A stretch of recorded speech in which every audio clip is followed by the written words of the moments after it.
just came up the hill at Donington Park after the old hairpin. 2 cars were side by side in front of me. Next thing you know, they pull out the way last minute and I'm doing 125 mile an hour.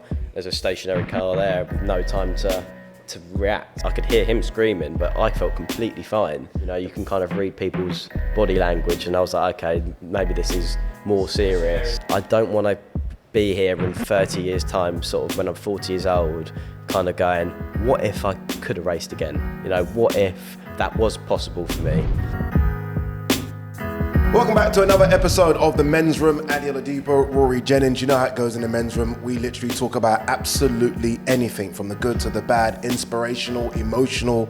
There isn't a subject, Rory, that we don't touch upon. No, absolutely. I mean, it's very worthwhile, isn't it? And I do thoroughly enjoy these conversations. I'm massively looking forward to this one now. Yeah, this one should be a good one because we have a very, very special guest in the building. Billy Monger is with us. And I want to say just from the get-go, and look, I know you probably have been told this for many a year, but you are a true inspiration. I can be emotional watching old episodes of EastEnders, if I'm honest with you. But watching Driven, I mean, that got me going immediately. From the first 20 seconds, your mum, your dad, your sister, and what you've overcome and how you've overcome it. You know, often people get labelled as inspirational for doing the smallest of things, but what you've had to deal with in the last 7 years, I just find incredible. Honestly, I find incredible. And normally when we get a guest on, I always feel like we can relate to them in some way. Like, I mean, you know, whether someone going through mental health, depression, someone that's been in and out of jail, there's always that, yeah, I can hang on to that. What you've been through, I can't. I can't relate to it, which is why I just find it so inspirational. That you're here with us now, just talking, laughing, joking. It's incredible. For those of you probably thinking, Ade, you're blabbering on, what happened? Obviously, you had a horrific crash in Donington, April 2017? Yeah, back in 2017. Yeah. Back in 2017, you lost both your legs. Mm-hmm. And again, if you are watching this and you haven't seen Driven, it was a doc produced by BBC Three. It's on YouTube now. The fact you had that crash and 11 months later, you're racing an Ep5.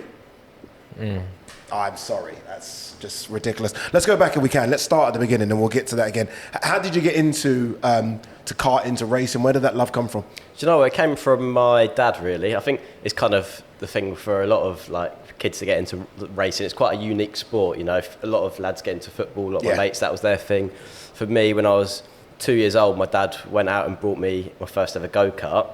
And he always tells me the story about, you know, he sort of rocked up to this guy's house and said, oh yeah, I'm buying a go-kart for my son. And you're meant to be like 7, 8 years old to drive this go-kart. So my dad was fairly keen to get me to have a go. And I was with him in the front, in like a baby seat in the front of the car. And the guy like sort of like pushed the cart towards the van, like to sort of put it in the back of the van so we could head off, and said, oh, who's it for? It's for Billy, my son. He's in the front of the van. The guy had a little double take at me and went, he can't drive that. It's for a 7, 8 year old. And I was 2 years old. So I think I first drove it when I was 6, just round a local go-kart track near me in sort of Croydon, and it was basically a circle with a little chicane in it. And my dad I was that slow when I started, my dad used to run around the track in front of me, and he's not exactly like Mo Farah or someone like that. So, you know, he'd do a couple laps, be panting himself, and I'd just be sat there just following along. And it just kind of spiraled from there, really. And did you love it? Did it immediately catch you? Was it a passion that just resonated straight away? I just loved doing it. And it was something, you know, my dad was really passionate about it himself. So I could, you know, it was like one of those things when you do something with your dad that you both enjoy. And that it was like, it kind of, like I say, when I started, it was like we'd do it once a month. Yeah. So we'd go like one weekend a month. We'd go on a Saturday morning down to Croydon, sort of have a go around the track. And then quite quickly that was like, oh, can we do another weekend this month? Can we do 2? And then eventually when I was sort of 7, 8 years old, every single weekend we'd be putting the cart in the back of the camper van and travelling like somewhere around sort of mainly the south of England to start off with, but eventually the whole of England just in our camper van. It was like a family holiday every weekend sort of thing. It's amazing. Do you know what, Billy? Do you mind sort of talking us through the day that obviously that accident happened? Yeah, sure thing. Like what was happening? What was the occasion? What were you feeling going into that day? Because it's like mind-blowing to me, this. Like it's such a sad story, but it's such a poignant story as well that people, I think, really want to hear and will relate to? Oh yeah, to be honest, it was like any other race day. There was nothing particularly special about it. You know, it's what I was used to. You know, I woke up on the Sunday morning. On the Saturday, we had the qualifying session at Donington Park, and we had the first 2 races of the weekend. I got a podium in the first race. In the second race, and a mechanical failure, so it was sort of a mixed weekend. But you know, there's a promise there of the first race getting a podium. Woke up on the Sunday and was sort of ready to make amends for the mechanical failure the day before, and just get out on the racetrack and do what I knew how to do best, which was, you know, go out there and race and get stuck in.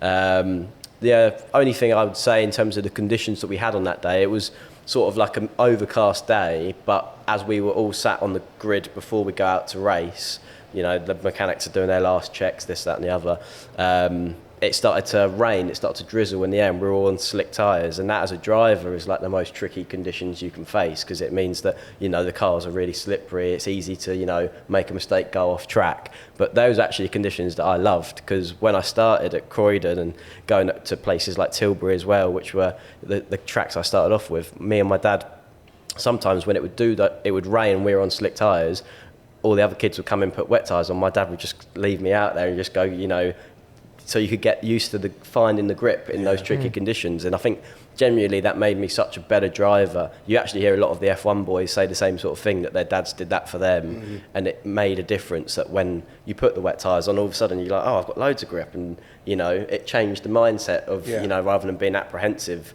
like you were used to it. That fear's gone, isn't it? Yeah, it's like that fear's gone, and you just feel more comfortable in those mixed conditions. So as soon as it started to do that, I was like, right, okay, this is it. Like, this is good for me, ready for this. First corner of the race, I think I was lining up 6th on the grid.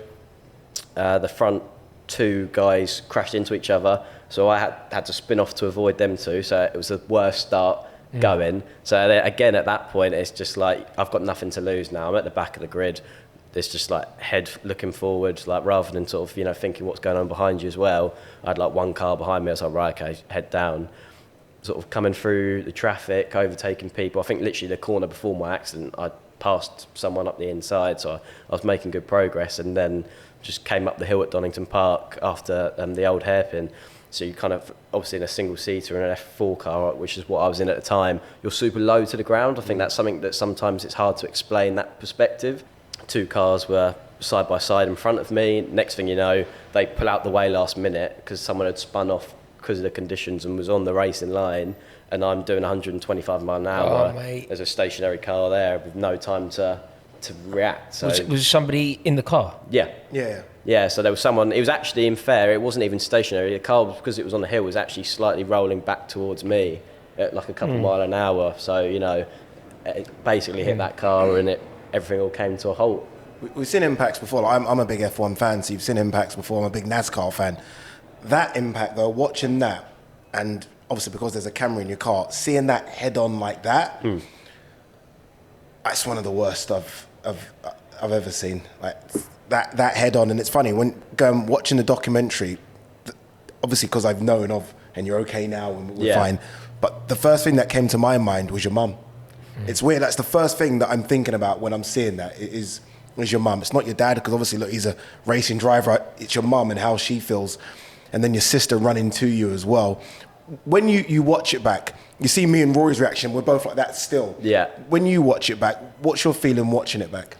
Do you know what? It's really weird, because it was pure coincidence that weekend I had that onboard camera on the car, because that basically gets moved around from car to car different weekends. So it was the second race of the season. Obviously I was one of the championship contenders, so they decided to just stick that camera on my car for that weekend. So on another weekend, that angle with that footage wouldn't have been available, and you know, and it wouldn't have gone out live on TV, and people wouldn't have seen firsthand what the accident looked like. It would have probably been like a cut to from a wide angle. It would have changed the whole dynamic of how the whole perception of how bad it was. Yeah, no one would have seen that personal perspective. So yeah, like I say, it all came to a halt, and yeah, obviously my family were there quite quickly, but yeah, it was a weird. Can you remember the moment? Can you remember? Presumably up until you then can't remember. Yeah, so I was awake in the car whilst it happened, and I was awake after the accident for about 45 minutes. So I was in the car while they were trying to figure out a way to get me out of the car. And were you having conversations with the people that were trying to get with you out? doctors Were you compass? You were able to voice the way you were feeling and where you were hurting and what was going on? Don't get me wrong. By about 40 minutes in, I'm on a lot of medication at that point. I'm seeing all sorts. Like I'm kind of there but not there. I'm still conscious, obviously, but at the time, the adrenaline like you've got flowing through your body whilst you're doing that sort of, whilst I'm driving, it all comes to a halt. And you mentioned obviously the car that I'd hit, there was someone in it. I could hear him screaming, but I felt completely fine. There was no pain. The adrenaline was that high that I'm sort of sat there and I'm almost ready to sort of, because racing drivers have big crashes. Yeah. I'm ready there to undo my belts, jump out. Obviously, glad I didn't try to do anything like that. But that's generally how I felt at the initial impact. So I tell the doctors to sort of, I'm fine, go and check him out. And I think quite quickly, you can't see that much in a single seater because a lot of the cockpit covers sort of your lower body and stuff like that. But I could see my knee was sort of up, sort of close to my face, and my body position was a bit funny. So I kind of thought there's been some sort of frontal impact here, but I couldn't tell you how bad it was, whether I'd broken an ankle, whether I'd just like got away with it completely. Like I say, there was no pain, but it was more the doctors and the medics sort of faces. Quite like in the first 5-10 minutes where they're looking, kind of thinking, oh gosh, like how do we go around this? They're obviously trying to put on a brave face and they're doing their job, but you can kind of read people's body language. And I was like, okay, maybe this is more serious. The severity becomes apparent when you're looking at the faces of the people dealing with it and the volume of people that are dealing with it. How old was your sister at the time? So I was 17 years old, so Bon would have been 16. How well she handles it's incredible. Obviously, your dad runs to your mum, she comes over to you, and she's trying to keep you calm. Yeah. But she's obviously now you've explained the positions of your legs and your she's obviously seeing that. Yeah, so she's still trying to be calm with you, like it's going to be okay, it's going to be fine.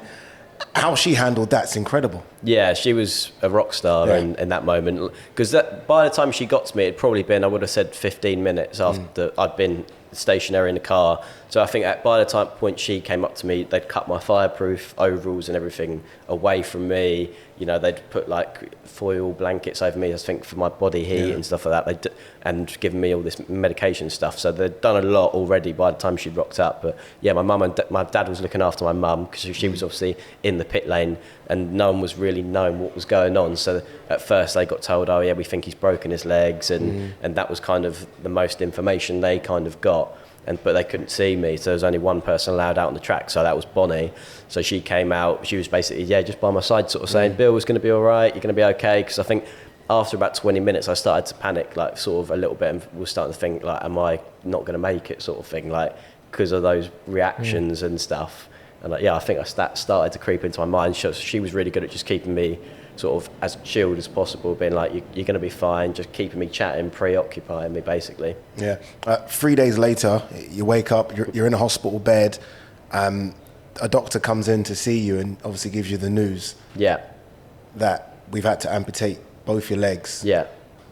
Go through that if you can for us. Yeah. I know it's probably going to be difficult, but that's right, I've talked about it quite a lot. So, go through that moment when the doctor walks in and gives you that news. Yeah, obviously, so I came around 3 days after my accident, but I always say like the first sort of day and a half, because I was on so much medication, like I'm in the room, but I'm not really fully aware of the situation that's going on.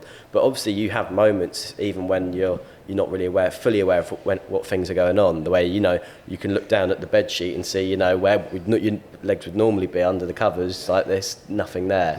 So I think subconsciously more than consciously, I kind of knew, okay, this is one, I knew it was bad already from how long it took me to be in the car and stuff like that. And then I think sort of subconsciously I'd already I was kind of aware that, something bad had happened. Yeah. So when the doctors kind of came in, when I was more with it and kind of actually broke the news to me, it wasn't like this, this huge shocking moment. Don't get me wrong, it still, had some force behind it, but I feel like there was part of me that had already understood that was what had happened. At 17? Yeah. How? Like, how's the mindset like that? Like, how's your mind that strong at 17? Because you could forgive someone for just, okay, I'm going into a room, I'm shutting the door, I'm never coming out again. Yeah. Like, this is it now, my world's collapsed. But at 17, you're already kind of strong in the mind that this is it. This is it. Yeah, don't get me wrong. As much as I say I was aware of the situation, that I was aware that, you know, that this had happened to me, there was still those moments. You know, I remember having some nights, particularly at night, where I had a lot of blood transfusions when I was in hospital. I think they gave me like 10 litres of blood, like that I needed just to keep me going whilst they were doing all those surgeries. And there was that took my body, and that didn't settle well. So I remember having a lot of sleepless nights in the first sort of week of, you know, coming out of the induced coma that I was in, and kind of basically being there sweating. My body was rejecting what was going on, and a lot of sleepless nights. So a lot of time to be with your own thoughts. So and there were definitely moments at night which were the toughest moments for me in that whole period, where I didn't have my family sort of all around me, you know, keeping me occupied, chatting to me, this, that and the other, and the doctor's there. I was sort of, you know, I wasn't even able to sleep properly. I had a nurse coming in every 2 hours at night to check me. So, you know, just as I was maybe trying to get to sleep and get, you know, comfortable, someone would come in, wake me up, you know, go through all that process, all the tests they needed to do. So those were the hard moments. Those were the moments where I thought, you know, started to have those thoughts, why me, you know, this, that and the other. But then during the days, my room was full of people that loved and cared about me, and that genuinely made such a big difference to they just kept me positive. And I always remember the conversation I had with the doctor who did my surgeries early on after my accident. I was super lucky that I went to a hospital called Queen's Medical Centre up in Nottingham, which I got airlifted. I actually got airlifted down the road from there, but they didn't have a helipad on the top of the hospital. So I got airlifted about 5-10 minutes away, and then put into an ambulance and then driven the rest of the way. So obviously there was a bit of faff going on that side of things, but I was out, so it didn't make a difference to me as such. But I remember speaking to the surgeon who came in, and he was a military surgeon, and he was out in Afghanistan in the height of all of that kicking off. And he was telling me how he'd done 30 amputations to soldiers in a day, out in the desert, in the middle of nowhere. Do you know what I mean? So I couldn't have been in better hands. I was lucky that his military duty he wasn't on, and so he was doing his civilian duties at the time. He was serving at Queen Medical Centre when I came in. So in terms of the luck on that side of things, I couldn't have asked for a better person to take care of me and look after me in that situation. And one thing he did for me quite early on after my accident was switched the way I thought about things. You know, like you say, you can not blame someone for being sat there going, why me? I won't be able to do this, I can't do that. Like, think of all the negatives there are. But rather than doing that, he came in and he started to tell me, listen, this is going to be a seriously hard process to get back up and walking, to get back, you know, a normal life. But it is possible. I've seen it firsthand in the military. And if you work hard, do your physio right, do this right, you'll still be able to walk, you'll still be able to have an independent life, this, that and the other. So he just switched the way I was thinking about things, rather than thinking of what I'd lost, what I still had. I think you're being very generous to make this a compliment to the doctor. Of course, I understand that he played his part, but this is actually demonstrating a resilience in you. Like, this isn't, of course. Maybe it awakened something that was already there. But the doctor certainly played his part and is clearly a hero. But this is a resilience within you, because I don't think it would make a difference what a doctor said to me in that situation. I don't think I would display the same level of commitment to recovery, a glass half full approach. I think it's amazing. I genuinely think it's amazing. And not just the resilience to recover and to walk again, but the resilience to think you're going to get in a car and drive again. You know what I mean? So recovery is one thing, right? Recovery is one thing. But then telling the doctor, no, we're going to drive again. That's a whole different level of resilience. That can't have been has it developed? Like, was it small obtainable goals each stage? Like, at this stage, when you're having this conversation with the doctor, the ambition at that point is independence and mobility, isn't it? It's not driving. It definitely wasn't. I woke up, had that conversation with the doctor and went, I'm going to be a racing driver again. It wasn't straight to there. It was, like you say, a smaller step process. But I think definitely underneath it all, having that sporting background and having that passion and, you know, when I was 10 years old and I won my first British Championship in go-karts, I knew at that point that I wanted to be a Formula One world champion. Like, that was my dream, you know. So I feel like that hasn't changed. Like I always say, my accent changed me in a lot of ways, but it didn't change like the ambition kid I or the was, dream, the person I was, yeah. you know, that was still there. So it went from, like I say, at first it was just about, you know, I was 17, turned 18 in hospital, so you're at that stage in life where you want your own independence, you know, you're starting to become young adult, you know, you want to do things by yourself. So I remember little things of when I came out of hospital, our house, we live like on a bit of a farm, so it's like, you know, quite old and crooked and lots of steps up to rooms and stuff. It's a great gaff like though, that. I've seen it. Yeah. It's proper though, isn't it? Yeah, it's proper. Although I do understand what you're saying here. My wife's family live in a farmhouse. I can understand that an older farmhouse, an older architecture isn't conducive to it's not somebody's situation. No. So luckily, when I was up in hospital for 5 weeks, my dad would pop back on the weekends, and him and his mates basically started demolishing bits in the house. Like what was my bedroom upstairs, but quite quickly got changed. My bedroom was downstairs when I got back home. My bathroom got converted so that I could use it. Like so, what a brilliant family. Man. I was super lucky that basically I came back to a home where, you know, the steps up to rooms were now ramps, you know, when that allowed me to be independent myself. Because I always remember my mum, as soon as we got back, she went to go and push me in my chair. I was like, no, I'm all right. Like, because there was a ramp there, I didn't have to rely on her, and I pushed myself up the ramp. And it was just like little things like that then, you know, I was able to take a bit of control back in my life from an early stage. So I wasn't having to rely on people. Don't get me wrong with this, I still had to go into doctor's appointments and prosthetic fittings. Like I wasn't 100% independent, but I could still do little things by myself. And it's developmental, isn't it? Like you're on a journey to independence. Like you can see just small steps, these incremental moments that ultimately you're going to regain full independence. Yeah. That was the goal. That was, like I say, that was one of the early goals. Was I want to not have mum and dad having to look after me for the rest of my life. I didn't want to be a burden on someone else. I wanted to be in a situation where, you know, I could look after myself, because I didn't want them having to, you know, that changes everyone's lives around me if I sort of admit defeat and go, can you just look after me you probably know that I cover a sport, boxing, which very dangerous sport. Yeah. And it's weird, speaking to the families, the dads want their kids to box, the mums hate it. Like, absolutely hate it. And every time something goes wrong in the boxing world, the dads blame themselves for it, for wanting to get their kid into boxing.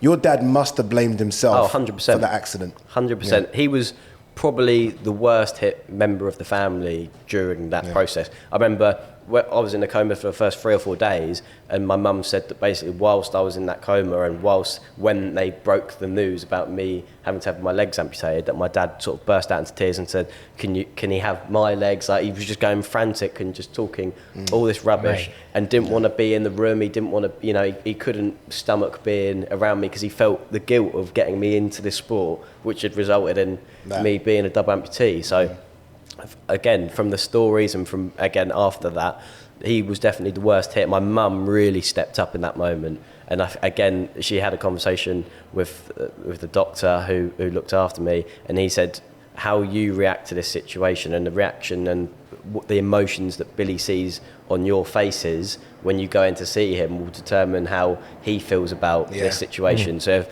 every time one of my friends or some family members would come and see me, my mum would almost give them a pep talk before they came in the room, like, right, smiles, positivity, like, we don't want to, you know, I don't want you going in there just crying your eyes out, because then, you know, Bill's going to think, if they're thinking it's that bad, it is that bad. So have you explored those feelings with your dad?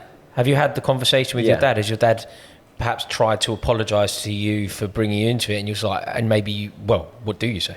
Yeah, he definitely at one stage or another has kind of said that, you know, about feeling guilty and had went through that stage of like apology. I think he did apologise to me once for getting me into the sport, and I was like, listen, you got me into the sport, but you didn't, you know, make me do it from the age of 7 to the age of 17. Like, you didn't force me to do something for 10 years that I didn't want to do. I said, at the end of the day, I love racing, I fell in love with it, and I wanted to pursue this just as much as you, if not more. I was doing it for me. You got me into it, but I wasn't doing this all for you.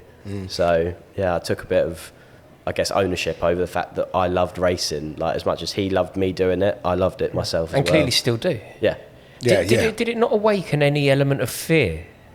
don't get me wrong, there was definitely a moment after my accident, when I first got back in a race car. I think it was about 11 weeks after my accident, I got my race licence back. And I went to Brands Hatch, and since the age of, like I say, 6-7 years old, I drove in a conventional way. Pause there a second. You went back into a car 11 weeks after the accident? Yeah, I still had...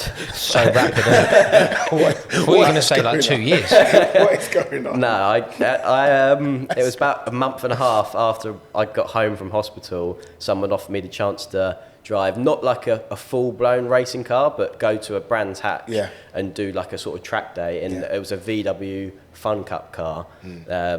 Is the car modified? Do you have to have a slightly different? Yeah. So this car was actually through a charity called Team Brit, and they started up this charity to for when like veterans and people from the military have accidents. It's a way of getting them back into sort of normal life, so they can either learn how to be mechanics and engineers through this team, or they can have a go at driving the cars, and it's all hand controls and completely different. So I remember rocking up on that morning and kind of them showing me the steering wheel and going, okay, the throttle's on the steering wheel here, brakes here, gears are there, and I'm sat there going, this means nothing to me. This is all... Almost feels like a different sport, doesn't it? Yeah, literally like I was starting from scratch again. Yeah. So I remember thinking, all right, well, I'm here now, so let's get out there and have a go. And the first sort of 5 to 10 laps, I remember every time I've been in a race car up until, I had the accident, that was like my comfort zone. That's where I was comfortable. If you're a good footballer and you're out on the pitch, that's where you're in your element. You're comfortable with what's going on around you.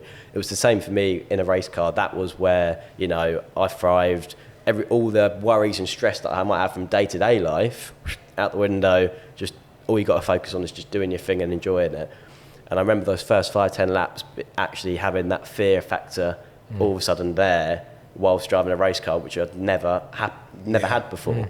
So it was like, can I do this again? I was generally questioning that the first 10 laps, like, this feels weird, like braking throttle with here, once I got my head around the controls a bit and I felt like I wasn't going to press the brake instead of the throttle and like random stuff like that, then I was kind of like, then I started to ease a bit, and then probably about half an hour into the day, I was like, I'm back. It just felt right. What was it like, all the support you got from and that's one thing about sort of the British public, isn't it?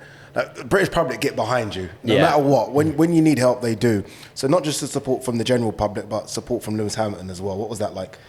I mean, Lewis Hamilton was my hero growing up. Sir Lewis, we should call him Hamilton. But yeah, he was my hero growing up. When I started, so I was born in '99. So when I started karting, it was sort of 2007, around that sort of era, and that's when Lewis Hamilton just got thrown into an F1 seat and hit the ground running. So, I'm looking at him going, right, he's British, he's smashing it in Formula One. That's what I want to be like. I want to be like Lewis Hamilton, that's where I want to get to. And all of a sudden I have this accident, and then I've got, people like him, donating money to help support my rehabilitation and reaching out to me and spending personal time with him.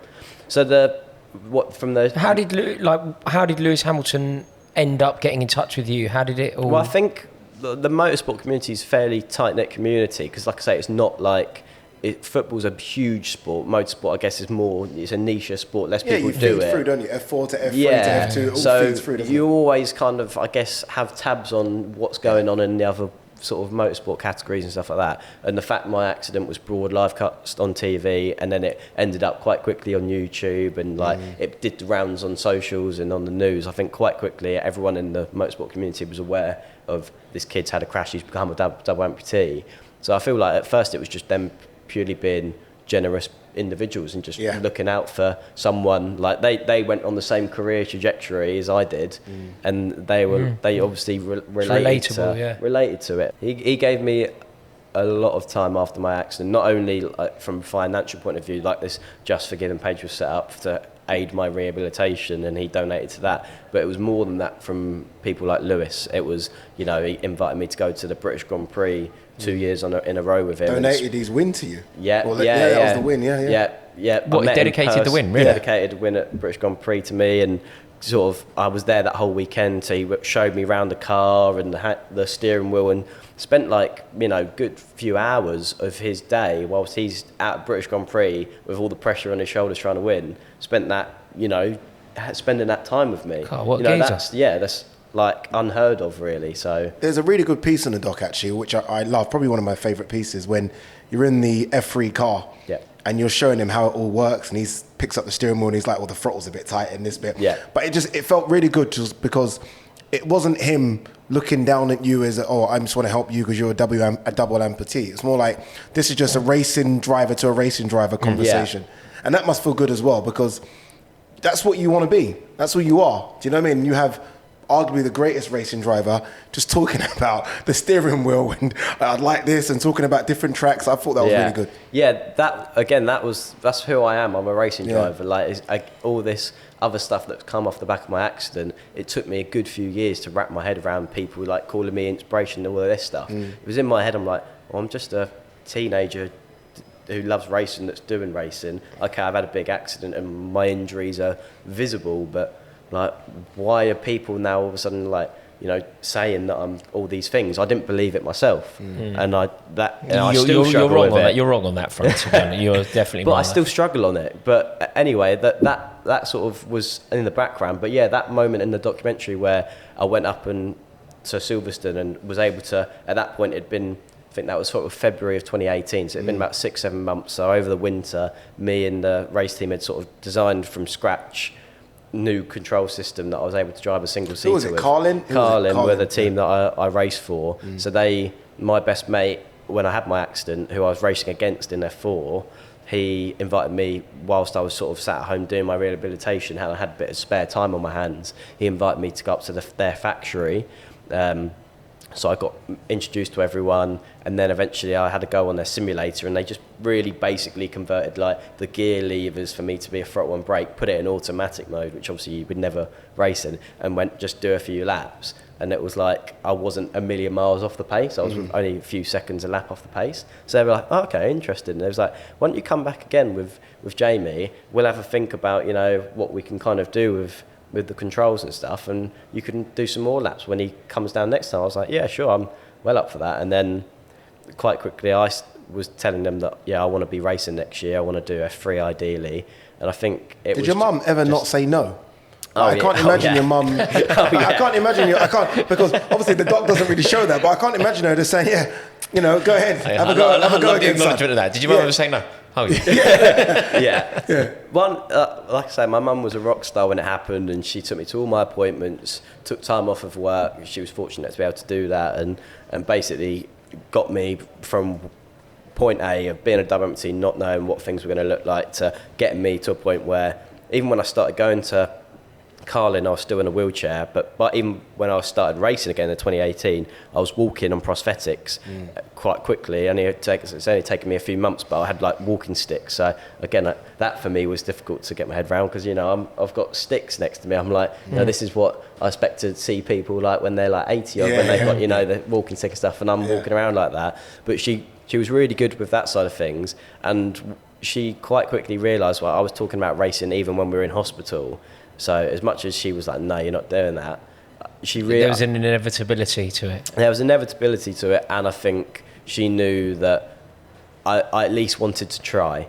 That's one thing I said to her, is that I don't want to be here in 30 years' time, sort of when I'm 40 years old, kind of going, what if I could have raced again? You know, what if that was possible for me? So I think knowing that, you know, there was potentially going to be a lot of regrets on the table if I didn't give it a go. I think she was open to, she knew that would probably be worse off for me in the long term, living with those regrets, than just the sort of having to put her own emotions to the side and kind of be like, right, let's just let Billy have a go. How's that all going now? How's the racing going? The racing going. To be honest, at the minute, I've not been doing that much racing. Too famous now. Too famous. Other stuff going on.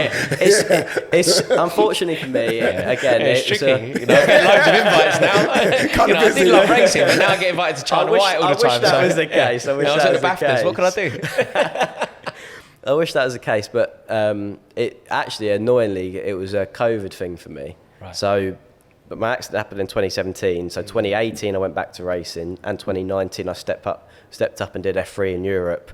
And then 2020 my plan was to do the official F3 championship, and then F2, F1, you know, and I had the sponsorship sort of all kind of lined up for that. And then COVID hit, everything kind of gets put on a back burner. All the sort of series below F1 kind of were like not really happening, and I lost a lot of sponsorship fundamentally. So all the, you know, because it's a silly expensive sport, but you know, I always said that before my accident, the level I was at F4, that was the level that between having like family sponsors and stuff like that, that was the level that as a family we could financially reach. So the 2 years that I did F3 were years where realistically if I hadn't had my crash, I don't know whether I'd been able to afford to be out on the grid. And then, like I say, COVID came about. That sort of effectively, I lost just over half of my sponsorship just from companies not having the money to throw into stuff like that. Yeah. So it's a shame, but you know, a lot of people were in the same boat with me. That, you know, a lot of drivers lost their sponsors, lost their gigs, and haven't been able to bounce back. So luckily, I'm in a fortunate position where I've been able to move into the other things and do the TV side of Formula One and still keep myself involved in the sport I'm so passionate about. But I still got that itch to be behind the wheel, but we're working on it. Talk to me about from time of accident to jumping back into the F3 car. So what was that, 11 months? Yeah. Getting on the podium, which was ridiculous, and then winning a race as well. Like, how you've done that full circle, and from the accident to winning a race, how long?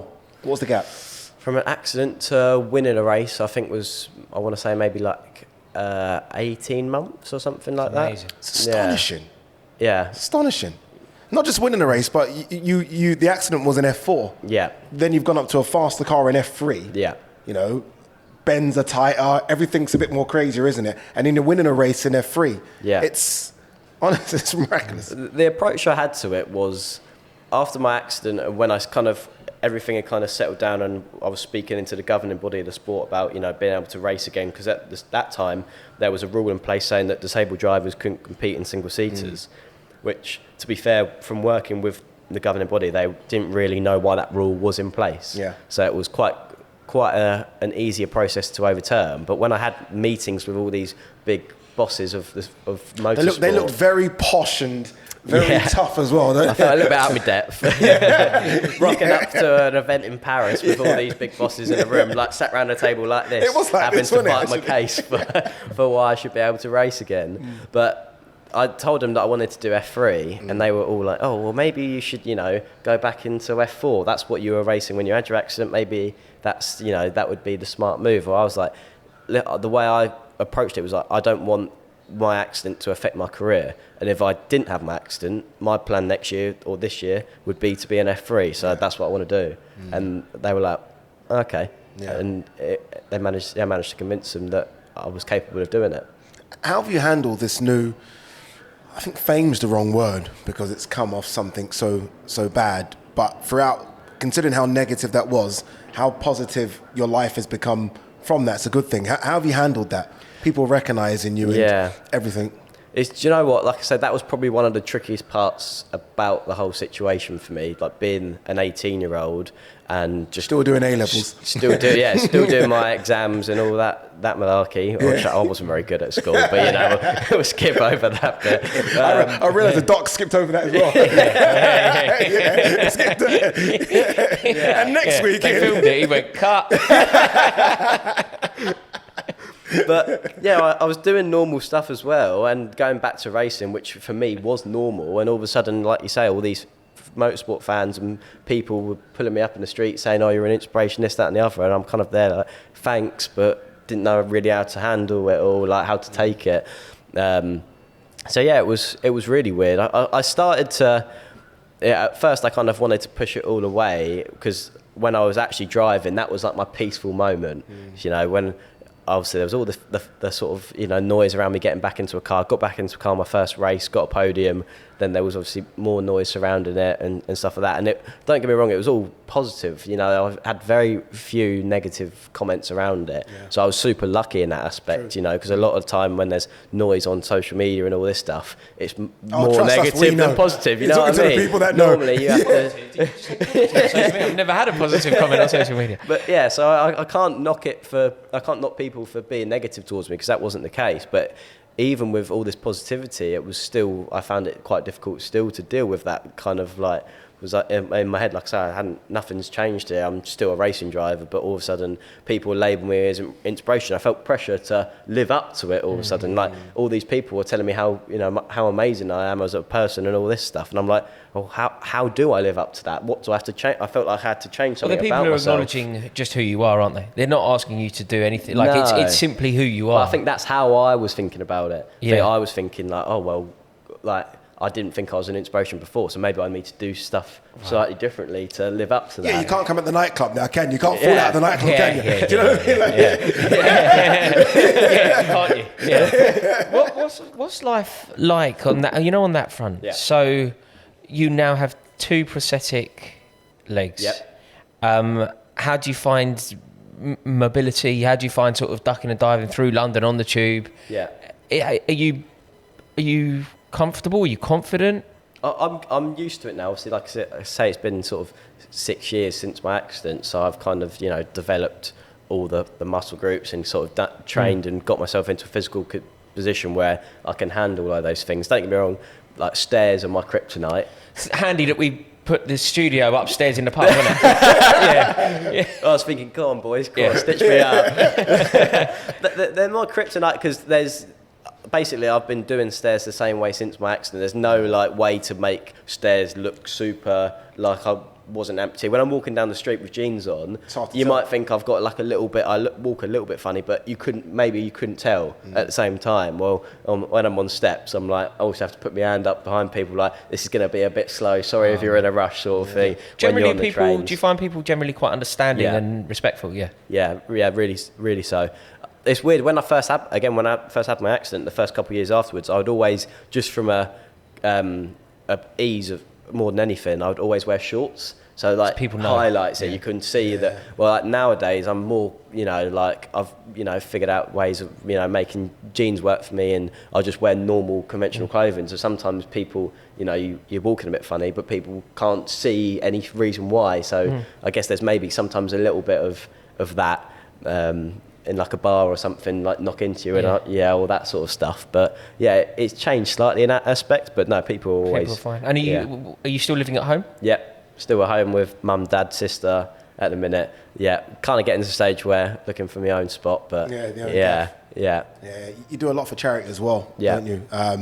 I can't swim, so the triathlons that you do, I'd have to pass on that. I could potentially do the cycling, maybe about 5K of the jogging. Can't swim. That's fundamental, mate. Come on. Can't swim. What are you talking about? Like, I know this isn't the place for these podcasts, but what is going on? How far did you swim? The furthest I've ever swum in one hit is 3.8 kilometres. So it took me about an hour. What would happen if would you just drown? Obviously, yeah. No, you literally just go, you sink. You're an anchor. I'll sink. I think I could give it a go for 100 metres. Just really give it a go. You ain't going to hang off the back of me when we're in the water. Take us both down. He would actually drown, this kid. He would. Yeah, I mean, you're on your own on that front. You should learn to swim, surely. Different podcast.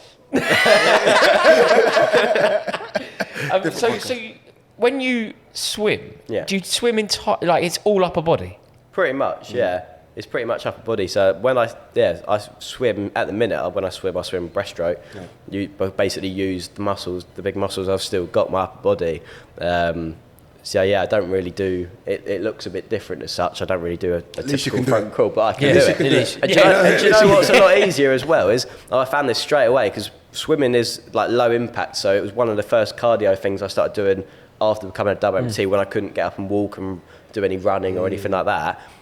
You go in the pool. I always used to, when I was a kid, my legs would always, I'd always go, they'd always sink. Yeah. And I wouldn't be able to float on my back, mate. I could float on my back in the pool for days, honestly. Yeah, if my shit goes down and I'm on it, I'm floating there for a good couple of days. If you're using you as a life raft. Probably would. Do you still harbour ambitions of doing F1? Is that still something in the back of your mind, like, you know what? Yeah. I still...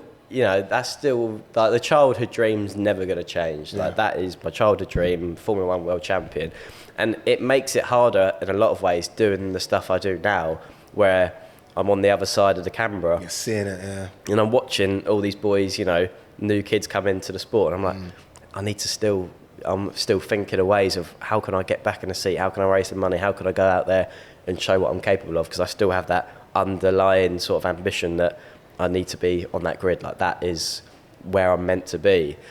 Especially, I've raced probably about 5 or 6 of the boys in F1 in karting. I was teammates with George Russell in karting when we were 12 years old. So now he's out there with a Mercedes, smashing it week in, week out. And I'm like, mate, I've beaten you in a go-kart before. It's always what I'm like, that could have been me. Like, but again, I try not to, I Focus just take on the positive. Take things for what they come. If that opportunity comes up, I'll be ready to take it up with both hands. But equally, I've kind of, I've got a lot of other stuff going on as well. So let's talk about the other stuff. Obviously, you've got a podcast with Johnny Herbert. Yeah. I'm not quite sure how you get a word in. If I'm honest with you. I mean, I've had him on talkSPORT talking F1. And it's like, just line it up, Johnny, and here he goes for 4 minutes. What's that like, though? You must enjoy that, though. Yeah, it's interesting for me. My relationship with Johnny started after my accident, because I didn't know him before. Obviously, I knew him as being an F1 driver. Yeah. He was one of the first people to come and see me in the hospital in person, because he had a big accident himself in racing. So it would be like a Premier League footballer coming to see one of you boys if you had something go on. Like, that's crazy. What it felt like when to you me. say it like that, do you know what I mean? That's what it felt like. I was in hospital, and next thing you know, Johnny Herbert's at the end of my bed. I'm like, all right, this is a bit surreal, but too much morphine. I'm seeing things here. Something's going on. But so he rocked up. Kind of went through what he went through, like spoke to my mum, dad, sister, and we stayed in touch ever since. So, I've seen him around the paddock at F1 races, because he did his bits with Sky. I was working with Channel 4, so we'd see each other in and around the paddock. So that's where our relationship came from. So I've got a lot of time for Johnny, because coming down to see someone in hospital, not everyone did that, and not everyone would have needed to do that, but he felt the need to come and see me. So I've got a lot of respect for him. How did the podcast come about then? So the podcast came about, I was thinking of doing something more. I wanted to do more in the F1 space. Like, my work with Channel 4, I really enjoy, but, I wanted to... I found myself coming back from race weekends on a Monday night, being sat in the pub with my mates, because I play five-side football, so we'd always sort of sit around there, and it would be almost like an F1... It would turn into like an F1 debrief after weekend. Bill, you've been away this weekend in Italy, like, what happened with Lewis? Why did this happen? And I'm getting, like, thrown all these questions from my mates, like, mainly since Drive to Survive, because before Drive to Survive, when I raced, they didn't care at that point. They were like, oh, how'd you get on? Oh, I finished first, second, third. Oh, great, and that would be it. And then Drive to Survive came out, and all of a sudden they're all huge F1 fans now, which I always find a bit surreal. But yeah, they would pepper me with all these questions. So I thought, there's a lot of people out there that are new to sport, don't know a lot about it, that want to find out more about it. Like, there's interest there. So I thought, maybe there's something that I can be doing in that space to just try and help people understand it a bit more, and to give my perspective.